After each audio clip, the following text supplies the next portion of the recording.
Hi friends, ಎಲ್ಲರಿಗೂ ನಮಸ್ಕಾರ. ಇವತ್ತು ಕರಾವಳಿ ಮಲೆನಾಡಿನಲ್ಲಿ ಸಿಗುವಂತಹ ಬ್ರೆಡ್ ಫ್ರೂಟ್ ಬೇರ್ ಹಲಸುಕಾಯಿನ ಪಲ್ಯ ಮಾಡೋದು ಯಾವ ರೀತಿ ಅನ್ನೋದನ್ನು ನಾನು ಇವತ್ತು ತೋರಿಸ್ತಾ ಇದ್ದೀನಿ. ಒಬ್ಬೊಬ್ಬರು ಒಂದೊಂದು ರೀತಿ ಮಾಡ್ತಾರೆ.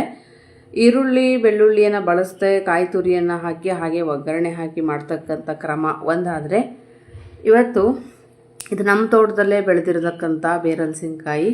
ಅದನ್ನು ಸ್ವಲ್ಪ ಜಾಸ್ತಿ ಅದರಲ್ಲಿ ಹಾಲು ಬರ್ತಾ ಇದ್ದರೆ, ಮೇಣ ಇದ್ದರೆ ಕೈಗೆ ಕೊಬ್ಬರಿ ಎಣ್ಣೆ ಹೆಚ್ಕೊಂಡು ಒಂದು ಪಾತ್ರೆ ನೀರು ಹಾಕಿ ನಿಮಗೆ ಬೇಕಾದ ಅಳತೆಯಲ್ಲಿ ಮೇಲಿನ ಸಿಪ್ಪೆ ಕೆತ್ತಿ ಹೋಳು ಕಟ್ ಮಾಡಿ ಇಟ್ಕೊಳ್ಳಿ.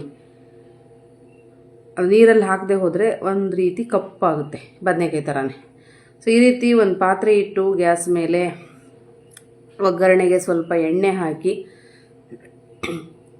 ಎಣ್ಣೆ ಕಾದದ್ದೇ ಸಾಸಿವೆ ಹಾಕಿ, ವಿಡಿಯೋ ನೋಡ್ತಿರೋರು ಇಷ್ಟ ಆದರೆ ಈ ರೆಸಿಪಿ ಬೇರೆಯವ್ರಿಗೂ ಶೇರ್ ಮಾಡಿ, ಹಾಗೆ ಲೈಕ್ ಮಾಡಿ ಸಪೋರ್ಟ್ ಮಾಡಿ. ಚೆನ್ನಾಗಿ ಬೆಳೆದಿದ್ರೆ ಬೇಗನೆ ಬೆಂದುಬಿಡುತ್ತೆ ಇದು ಡೈರೆಕ್ಟಾಗಿ. ಸ್ವಲ್ಪ ಗಟ್ಟಿ ಕಾಯಂಗಿದ್ರೆ ನೀವು ಒಂದು ಕುದಿ ಬೇಯಿಸ್ಕೊಂಡು ಆದರೂ ಕೂಡ ಒಗ್ಗರಣೆಗೆ ಹಾಕ್ಬೋದು. ಆದರೆ ನಾನಿಲ್ಲಿ ಡೈರೆಕ್ಟು ಬೇಯಿಸ್ತಾ ಇದ್ದೀನಿ. ಈರುಳ್ಳಿ ಹಾಕಿ, ಈರುಳ್ಳಿ ಹಸಿ ವಾಸನೆ ಹೋಗೋ ತನಕ ಫ್ರೈ ಆದಮೇಲೆ ಒಂದು ಟೊಮೆಟೊ ಹಾಕಿ ಚೆನ್ನಾಗಿ ಬಾಡಿಸ್ಕೊಳ್ಳಿ. ಎರಡೂ ಕೂಡ ಚೆನ್ನಾಗಿ ಬೇಯಲಿ.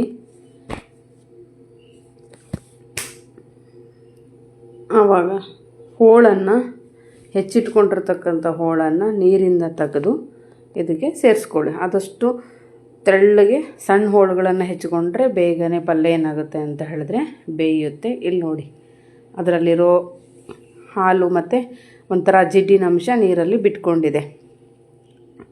ಈ ರೀತಿ ಎಲ್ಲವನ್ನು ಮಿಕ್ಸ್ ಮಾಡ್ಕೊಳ್ಳಿ. ಇದಕ್ಕೆ ಸ್ವಲ್ಪ ನೀವು ನೀರು ಹಾಕಲೇಬೇಕು. ಯಾಕೆ ಅಂತ ಹೇಳಿದ್ರೆ ಇದು ಹೆಸರೇ ಹೇಳುವ ಹಾಗೆ ಬ್ರೆಡ್ ಫ್ರೂಟ್ ಅಂದರೆ ಮೆತ್ತಿ ಇರುತ್ತೆ. ಬೇಗನೆ ಏನಾಗುತ್ತೆ ಅಂತ ಹೇಳಿದ್ರೆ, ಸಾಫ್ಟ್ ಆಯಿತು ಅಂತ ಹೇಳಿದ್ರೆ ತಳ ಹಿಡಿಯುತ್ತೆ. ಹಾಗಾಗಿ ನೋಡಿಕೊಂಡು ನೀರನ್ನು ಹಾಕಿ ಬೇಯಿಸ್ಬೇಕು ಇದನ್ನು. ಇಲ್ಲಿ ರುಚಿಗೆ ಬೇಕಾದಷ್ಟು ಉಪ್ಪು, ಅರಿಶಿನ, ಹಾಗೆ ನಾನಿಲ್ಲಿ ಬಳಸ್ತಾ ಇರೋದು ಮಾಡಿಟ್ಕೊಂಡಿರ್ತಕ್ಕಂತಹ ಸಾಂಬಾರು ಪುಡಿಯನ್ನು, ಹಾಗೆ ಸ್ವಲ್ಪ ಬೆಲ್ಲ 1 ಟೇಬಲ್ ಸ್ಪೂನಷ್ಟು. ಇದಕ್ಕೆ ಲಿಂಬೆಹಣ್ಣು ಕೂಡ ಬೇಕಾದರೆ ಹಾಕ್ಬೋದು. ಈಗಾಗಲೇ ನಾನು ಟೊಮೆಟೊ ಹಾಕಿರೋದ್ರಿಂದ ಲಿಂಬು ಹಣ್ಣಾಗಲಿ ಹುಣಸೆ ಹುಳಿಯನ್ನಾಗಲಿ ಬಳಸ್ತಾ ಇಲ್ಲ. 1 ಸ್ಪೂನು ಸಾಂಬಾರು ಪುಡಿ ಎಲ್ಲ ಹಾಕಿ ಚೆನ್ನಾಗಿ ಮುಗಿಸ್ಕೊಟ್ಟು, ಅದಕ್ಕೆ ಅಳತೆ ನೋಡಿಕೊಂಡು ನೀರನ್ನು ಸೇರಿಸಿ ಮೇಲೆ ಒಂದು ಮುಚ್ಚಳ ಮುಚ್ಚಿ ಏನು ಮಾಡಿ ಅಂತ ಹೇಳಿದ್ರೆ ಸಣ್ಣ ಉರಿಯಲ್ಲಿ ಬೇಯೋದಕ್ಕೆ ಬಿಡಿ. ಆವಾಗ ಮಧ್ಯ ಮಧ್ಯದಲ್ಲಿ ಮುಚ್ಚಳ ತೆಗೆದು ಈ ರೀತಿ ಸೌಟಿಂದ ತಿರುಗಿಸ್ತಾ ಇರಿ, ಇಲ್ಲ ಅಂದರೆ ತಡಕತ್ತೋಗುತ್ತೆ. ಮಿಕ್ಸ್ ಮಾಡಿದರೆ ಸುಮಾರು ಒಂದು 5 ರಿಂದ 6 ನಿಮಿಷದಲ್ಲಿ ಏನಾಗುತ್ತೆ ಅಂತ ಹೇಳಿದ್ರೆ ಇದು ಚೆನ್ನಾಗಿ ಬೇಯುತ್ತೆ. ಆವಾಗಲೇ ಹೇಳ್ದಂಗೆ ಬೆಳೆದಿಲ್ಲ ಅಂತಾದರೆ ಬೇಗ ಬೇಯೋದಿಲ್ಲ. ಕೊನೆಗೆ ಸ್ವಲ್ಪ ಇಂಗನ್ನು ಏನು ಮಾಡಬೇಕು ಅಂತ ಹೇಳಿದ್ರೆ ಸೇರಿಸ್ಕೊಳ್ಳಿ.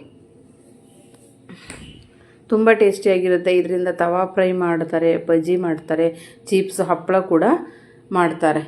ಸೊ ಭಾಳ ಟೇಸ್ಟಾಗಿರ್ತಕ್ಕಂಥದ್ದು ಇದು. ಮತ್ತು ಗ್ಯಾಸ್ಟ್ರಿಕ್ಕನ್ನು ಬೇಗ ಉಂಟು ಮಾಡುತ್ತೆ. ಆ ಕಾರಣಕ್ಕಾಗಿ ಇಲ್ಲಿ ಇಂಗನ್ನು ನಾನು ಬಳಸ್ತಾ ಇದ್ದೇನೆ. ನೋಡಿ, ಈಗೇನಾಯಿತು ಅಂದರೆ ರುಚಿಯಾದ ಪಲ್ಯ ರೆಡಿ. Thank you.